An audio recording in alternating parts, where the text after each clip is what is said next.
राम राम नमस्कार। हम किरण उपाध्याय आज बहुत सुंदर एगो बेटी विवाह गीत सुनाओ तनी। पसंद आई तो लाइक शेयर जरूर करब। सभे कमेंट में बताइब सभे हमार गीत कैसन लगा। चली सुनल जा।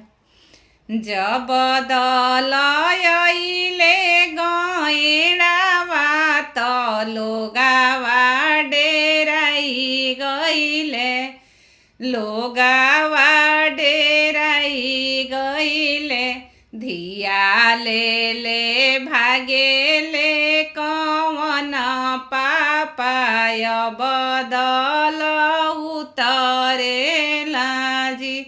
धिया ले ले भागेले कवन पापाय बदल उतरेला।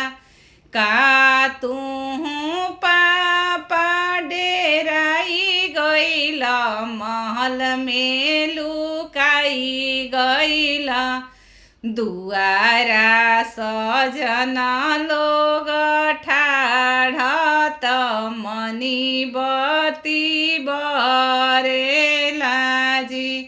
दुआरा सजन लोग ठाढ़ मनी बती बरेला जी।